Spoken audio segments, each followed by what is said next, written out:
बहुत शुक्रिया आप सभी लोगों का इस टाउन हॉल में आने के लिए और बहुत स्वागत सर आपका इस टाउन हॉल के लिए। एकदम ब्राइट और फ्रेश दिखाई पड़ रहे हैं। दिल्ली के मौसम के एकदम प्रतिकूल आपका फिलहाल का जो लुक है वो आ रहा है सर। नहीं, दिल्ली का मौसम अच्छा हो गया अभी, थोड़ी धुंध है सर, लेकिन आपका चेहरा ज़्यादा चमकदार है। ठीक है, थैंक यू। कैंपेनिंग कैसी चल रही है सर? कैंपेन अच्छी चल रही है, लोगों का बहुत प्यार मिल रहा है, बहुत विश्वास मिल रहा है लोगों का। जो हम लोगों ने काम किए हैं लोग पसंद कर रहे हैं और हम लोग तो अपने कामों पे ही वोट मांग रहे हैं। 2100 रुपये वाली घोषणा, वृद्धों के लिए फ्री इलाज की घोषणा आपने की। इनको बीजेपी कहते हैं कि भाई अरविंद केजरीवाल तो काम के जरिए नहीं, फ्रीबीज के जरिए जितना चाहते हैं, लोगों को लालच दे रहे हैं। भाई मेरे को एक चीज़ बताओ, इसका जवाब ना मैंने कोई वो जो आम आदमी होता है ना वो सबसे शाना आदमी होता है। हाँ।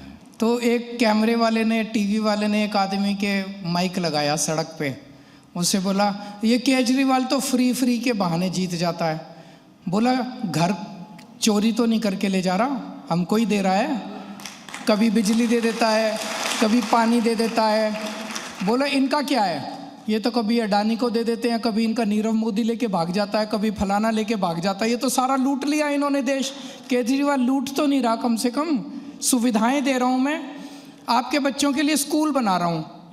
बताओ इससे बड़ा देशभक्ति का काम हो सकता है? बच्चों को अच्छी शिक्षा।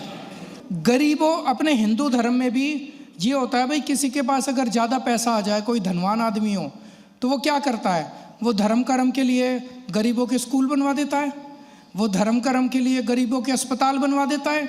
यही मैं कर रहा हूँ। मैं धर्म में जो लिखा है उसी के हिसाब से सरकार चला रहा हूँ। लोगों का फ्री में इलाज कराता हूँ, कोई बीमार हो जाए उसकी फ्री में दवाइयों का इंतजाम कराता हूँ। कहते हैं केजरीवाल तो फ्री में दवाइयाँ दे रहा है, तो बीजेपी वालों के हिसाब से तो लोगों को फ्री में दवाइयाँ भी नहीं मिलनी चाहिए। लूट लो सारा, बस अपना घर भर लो, अडानी का घर भर दो, बस इनके हिसाब से बस ये करो, वो ठीक है। लोगों को ना फ्री बिजली मिलनी चाहिए लोगों को। भाई अगर इतनी महंगाई है, इन्होंने महंगाई कर दी। दिल्ली में 2 सरकारें चल रही है, एक केंद्र सरकार चल रही है, एक दिल्ली सरकार चल रही है। केंद्र सरकार महंगाई पे महंगाई, महंगाई पे महंगाई, महंगाई पे महंगाई करती जा रही है। केजरीवाल आपका रिलीफ में राहत देता जा रहा है, कभी बिजली फ्री कर देता है, कभी पानी फ्री कर देता है। उस महंगाई से मैं थोड़ी सी मेरे लोगों को राहत देता, तो वो 2 थप्पड़ मारते हैं, मैं थोड़ा गाल सहला लेता हूँ आप लोगों का। मुझे ये बताइए सर, आपने प्रेस कॉन्फ्रेंस की और आपने कहा कि बीजेपी के नेताओं को 10-10 हज़ार रुपए देने के लिए कहा गया था, पहुंचाए गए थे, दिए 1-1 हज़ार रुपए। ये इनसाइडर इंफॉर्मेशन का सोर्स ये मैंने सुना है। हाँ। कि इन लोगों की जो पार्टी है, गाली गलौज पार्टी, इन लोगों ने अपने कुछ नेताओं को 10-10 हज़ार दिए, बोले भाई जनता में बांट दो। बट इनसाइडर इंफॉर्मेशन आती कहाँ से सर? अरे क्या बताएं आपको, हमारे चाहने वाले उस पार्टी में भी हैं। अच्छा। हाँ। तो उन्होंने कहा भाई 10-10 हज़ार रुपये बांट दो। अब इनके नेताओं को लगा चुनाव तो जीत नहीं रहे, बांट के क्या फ़ायदा। उन्होंने 1100 रुपये बांटे, 9-9 हज़ार रुपये रख लिए उन लोगों ने। बताओ, भ्रष्टाचार में भी भ्रष्टाचार कर दिया इन लोगों ने। परवेश वर्मा की बात कर रहे हैं तो मैं किसी का नाम नहीं लूँगा, ना पार्टी का, ना, तो 9-9 हज़ार रुपये उसमें भी रख लिया। तो मैं तो यही कहना चाहता हूँ भाई, उनकी पार्टी बता दे कि कितने कितने दिए थे, 9-9 हज़ार रुपये कहाँ गए, कौन खा गया बीच में। भाई जनता को बांटने के लिए दे तो जनता को तो बांटो। अब जब आप फ्री में लोगों को राहत देने की बातें करते हैं सर, तो एक बड़ा एलिगेशन ये है कि जो 2100 रुपये आपने हर महिला को देने की बात की, अगर ऐसा इम्प्लीमेंट हो जाता है तो पहली बार ऐसा होगा कि दिल्ली का बजट डेफिसिट में चला जाएगा, जितनी आमदनी नहीं है उससे ज़्यादा खर्चा हो जाएगा। ये आरोप सही है? नहीं, बिल्कुल गलत है। केजरीवाल जादूगर है। 2013 में हम पहला चुनाव लड़े थे। उस चुनाव के पहले मैंने कहा था, 2013 में जब मैं घूमता था, मैं कहता था बिजली मुफ्त कर दूंगा तुम्हारी। ये सारी पार्टियां कहती थी केजरीवाल झूठ बोल रहा है, हो ही नहीं सकता, पैसा ही नहीं है। कर दिया। उस टाइम मैं कहता था पानी फ्री कर दूंगा, बोले पैसा नहीं है, केजरीवाल झूठ बोल रहा है। कर दिया। बोले पैसा कहाँ से आएगा, मैंने कहा तुमको आम खाने से मतलब है, पेड़ गिरने से मतलब है। कहाँ से आएगा? मैं लाऊंगा। तो 2100 कह रहा हूँ, मैं कह रहा हूँ ना दे दूंगा, भरोसा रखो बस। इंडिया अलायंस को लेकर सवाल उठ रहे हैं, इंडिया अलायंस का प्रेजेंट क्या देख रहे हैं आप? देखिए, इंडिया अलायंस बना था लोकसभा चुनाव के लिए, राष्ट्रीय स्तर के ऊपर बीजेपी और एनडीए को मुकाबला देने के लिए। दिल्ली के चुनाव अलग हैं, महाराष्ट्र के चुनाव अलग थे। उन चुनावों के अंदर अलग अलग पार्टियां माहौल के हिसाब से, जमा गणित के हिसाब से, पॉलिटिक्स के हिसाब से डिसाइड करती है भाई किन पार्टियों को साथ मिल के लड़ना है, किन को नहीं लड़ना। एक बात। दूसरी बात, लेकिन जो इंडिया गठबंधन की पार्टियां थी, इनको एक दूसरे से तो नहीं लड़ना चाहिए। अब दिल्ली में आप देख रहे हो क्या हो रहा है, कांग्रेस आम आदमी पार्टी से तो लड़ रही है, बीजेपी से नहीं लड़ रही। ये ठीक नहीं है। उसके पीछे वजह है ना सर, जैसे संदीप दीक्षित जी हैं, संदीप दीक्षित जी ने ये जो हमने महिला सम्मान योजना लागू की, हम तो कुछ कर ही नहीं थे, हम तो रजिस्टर कर रहे थे। पैसे थोड़ी बांट रहा था मैं, पैसे नहीं बांट रहा था ना, हम तो पूछ रहे थे भाई महिलाएं रजिस्टर कर लें। उन्होंने जाके एलजी साहब को शिकायत कर दी हमारे खिलाफ एफआईआर लिखवाने के लिए, भाई केजरीवाल के खिलाफ एफआईआर करो, केजरीवाल को गिरफ्तार करो। बाकी दूसरी पार्टी के नेता पैसे बांट रहे हैं खुलेआम, लाइन लगी पड़ी है उनके घर के सामने पे, उनके खिलाफ मुंह खोलने की हिम्मत नहीं है कांग्रेस वालों को। बीजेपी डांटेगी कांग्रेस को, क्या कर रहे हो, चुप हो जाके घर बैठ जाते हैं। बीजेपी कैसे डांटेगी कांग्रेस को सर? वो तो मतलब पॉलिटिकल राइवल नहीं है आपस में। तो आप बताओ ना फिर क्यों नहीं वो उनके खिलाफ आवाज उठाते, मुंह नहीं खोलते उनके खिलाफ। आप तो उस गठबंधन के सदस्य रहे हैं, बिहार से लेकर मुंबई तक जब गले में हाथ डाल करके लोग एक साथ थे। दिल्ली में लोकसभा चुनाव में इनके कैंडिडेट्स के लिए भी प्रचार किया था। तो ये हृदय परिवर्तन हरियाणा कैसे हो चुनाव गया? में हम चुनाव तो लड़े थे, कभी मैं कांग्रेस के खिलाफ नहीं बोला भाई, चुनाव तो हम भी लड़े बीजेपी के खिलाफ। ये तो दिल्ली में आके ऐसे लगता है जैसे सुपारी ले रखी है इन्होंने बीजेपी वालों से। ये केवल और केवल हमारे खिलाफ चुनाव लड़ रहे हैं, बीजेपी के खिलाफ नहीं लड़ रहे। बीजेपी और कांग्रेस मिलके गठबंधन के अंदर आम आदमी पार्टी को हराने के लिए दिल्ली में चुनाव लड़ रही है। लेकिन ये देश की, दिल्ली की जनता जो है ना, ये इस अपवित्र गठबंधन को जवाब देगी। जब इंडिया गठबंधन हुआ, हम लोगों को लगा कि स्वस्थ लोकतंत्र के लिए मजबूत विपक्ष तैयार हो रहा है, क्योंकि एक बेहतर लोकतंत्र के लिए सत्ता को चैलेंज होना चाहिए। लेकिन वो अपने आप में आपस में चैलेंज हो रहा है सब कुछ। अलग अलग लेवल पे अलग अलग विपक्ष का वो होता है। दिल्ली में टक्कर आम आदमी पार्टी और बीजेपी के बीच में है, तो पक्ष और विपक्ष ये दो पार्टियां हैं जी। राष्ट्रीय स्तर के ऊपर कांग्रेस बड़ी पार्टी है, राष्ट्रीय स्तर के ऊपर वो गठबंधन होगा जिसमें सारी इंडिया गठबंधन की पार्टियां आएंगी। अब दिल्ली के अंदर आप सोचो कि सारी पार्टियां यहां भी चुनाव लड़ेंगी, ऐसा नहीं हो सकता। पॉइंटर्स हैं जो वादे किए गए थे पिछले चुनाव में, वो कितना पूरे हुए? उसके पहले मैं पब्लिक के पास एक बार चलें, लोगों के मन में आपके, अगर आप लोग हाथ उठा सकते हैं सामने कोई। नमस्ते सर जी। नमस्ते जी, क्या नाम है आपका? मेरा नाम प्रेम है। प्रेम? हाँ जी। कहाँ रहते हो? इंद्रपुरी। इंद्रपुरी, अच्छा। राजेंद्र नगर? नहीं, इंद्रपुरी जे कॉलोनी में। जे कॉलोनी में, हाँ वही बगल सी में। ब्लॉक में। वो आपने हमारे को यात्रा कराई रामेश्वर धाम। अच्छा, गए थे आप? हाँ जी। कैसा लगा? बहुत अच्छा। पैसे तो नहीं खर्च हुए? नहीं नहीं नहीं। घर से लेके गई बस? हाँ, बस लेके। ट्रेन में, एसी ट्रेन में गए? जी जी। हम बुजुर्गों को तीर्थ यात्रा कराते हैं, तो घर से बस लेके जाती है। आप तो सर रेलवे बेटे से भी स्टेशन बढ़ के तक। हो। हैं? आप तो बेटे से भी बढ़ के हो जो हमारे को बुजुर्गों को यात्रा कराई, नहीं तो हमको कोई नहीं कराता।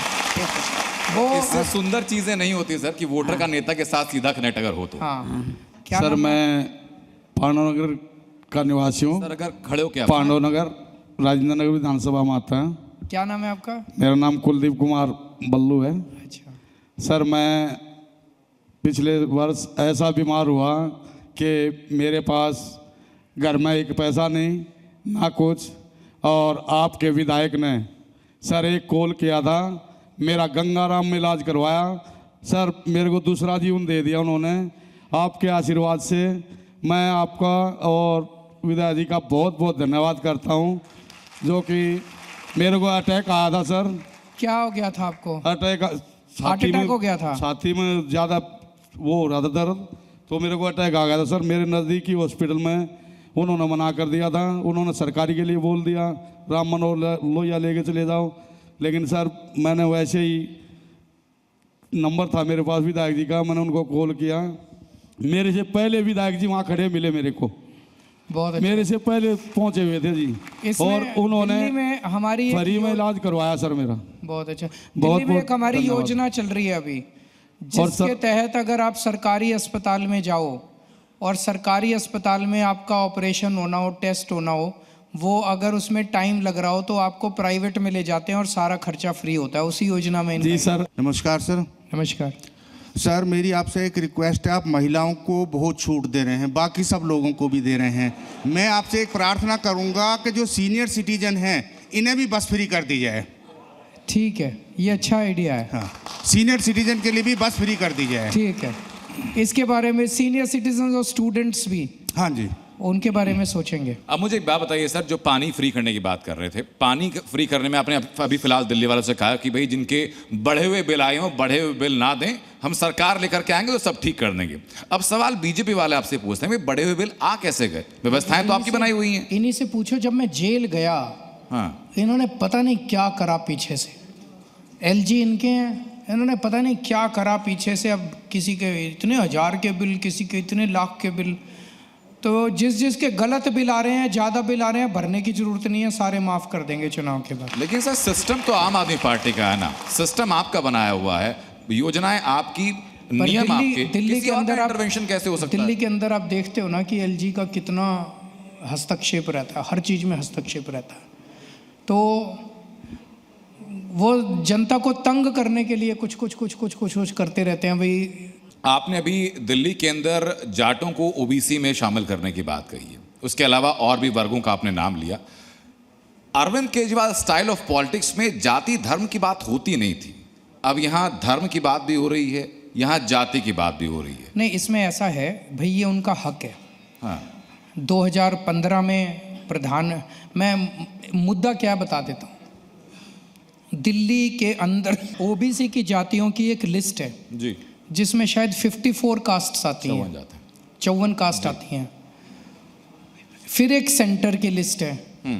हमारी दिल्ली सरकार की लिस्ट में जो 54 जातियाँ आती है, उसमें से 50 जातियाँ सेंटर की लिस्ट में हैं, 4 नहीं हैं। उसमें से प्रमुख तरह जाट जो है वो दिल्ली की ओबीसी लिस्ट में है, सेंटर की ओबीसी लिस्ट में नहीं है। अब बड़े मजे की बात है, जो राजस्थान के जाट हैं वो सेंटर की लिस्ट में हैं।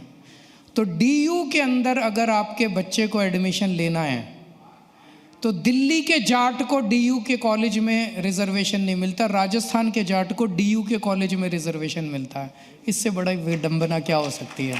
बट डू यू तो मैंने ये कहा, रिजर्वेशन 2015 में प्रधानमंत्री जी ने जाटों के डेलीगेशन को अपने घर बुलाया और उनको बोला भाई मैं आपको ये विसंगति है भाई, दिल्ली की लिस्ट उनकी भी उसमें होनी चाहिए। उन्होंने प्रॉमिस किया, प्रधानमंत्री ने नहीं किया। 2017 में अमित शाह जी ने जाटों को बुलाया, प्रॉमिस किया, नहीं किया। 2019 में अमित शाह जी ने फिर बुलाया, फिर प्रॉमिस किया, फिर नहीं किया। 2022 में अमित शाह जी ने फिर बुलाया, फिर प्रॉमिस किया, फिर नहीं किया। मैं कह रहा हूँ भी 4 बार तुम प्रॉमिस कर चुके, कर दो। अगर पूरे दिल्ली के डीयू के कॉलेज हैं, दिल्ली में 6 या 7 सेंट्रल यूनिवर्सिटी हैं, एम्स है, सफदरजंग है, इतने एनडीएमसी है, दिल्ली पुलिस है, इनमें हमारे जाट समाज के बच्चों को शिक्षा और इसमें एजुकेशन में और जॉब्स में रिजर्वेशन आगे अभी सर वापस सवाल वही आ रहा है कि एक जाटों का और खासतौर पर दिल्ली के जो बॉर्डर इलाके वहाँ पर अच्छा खासा वोट बैंक है। आप जाटों के रिजर्वेशन की बात अगर करते हैं तो सीधा चुनावी वक्त में मैसेज आता है कि आप भाई वोट लेने के लिए आप उनको एक प्रॉमिस कर रहे हैं। वोट लेने के लिए अच्छा ही काम कर रहा हूँ, बुरा तो नहीं कर रहा, मार तो नहीं रहा किसी को। सर नमस्कार। नमस्कार जी। सर स्कूल तो आपने बहुत अच्छे कर दिए, मेरा बच्चा पढ़ता है, ये आया है मेरे साथ। अच्छा, ये आपका सरकारी स्कूल में पढ़ता है? हाँ सरकारी क्या नाम है स्कूल में बेटा पढ़ता आपका? है। एक बार ही देना इसको। विवेक सर। कौन से स्कूल में पढ़ते हो? SOSC INA। SOSC में? SOSC तो बहुत अच्छे हुए। कहाँ पे, कौन से इलाके? INA colony. और क्या नाम, कौन सी क्लास में? 9th। 9th में। क्या बनोगे बड़े होके? Sir doctor. डॉक्टर। पढ़ाई कैसी है? Sir world class.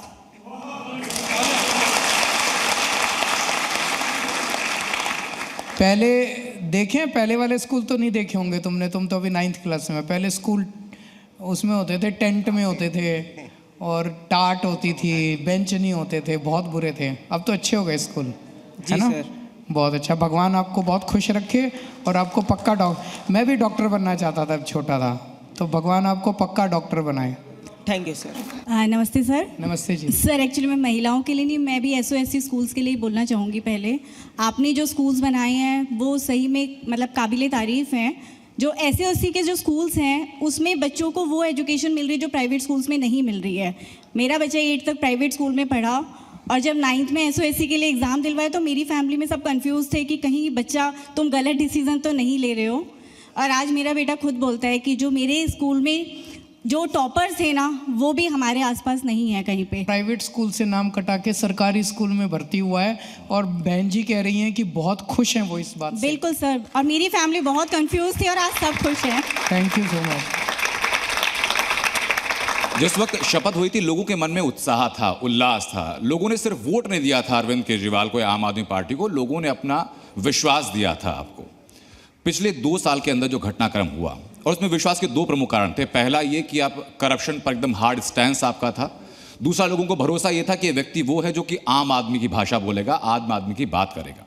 पिछले 2-2.5 साल में जितना कुछ हुआ, जो एलिगेशन पार्टी पर लगे, व्यक्तिगत तौर पर आप पर लगे, उससे इमेज में कुछ बदलाव देखते हैं आप इनसे पूछ लीजिए भाई। इन्होंने जो इतने सारे, मैं देख रहा हूँ कि आपका टाउन हॉल ये पैक्ड है, लोगों से पूरा भरा पड़ा, आधे लोग खड़े हैं पीछे तक। मैं इनसे पूछ रहा हूँ, ये भाई साहब पूछ रहे हैं कि केजरीवाल पे इन्होंने भ्रष्टाचार के आरोप लगाए, किस किस को लगता है कि केजरीवाल ईमानदार है?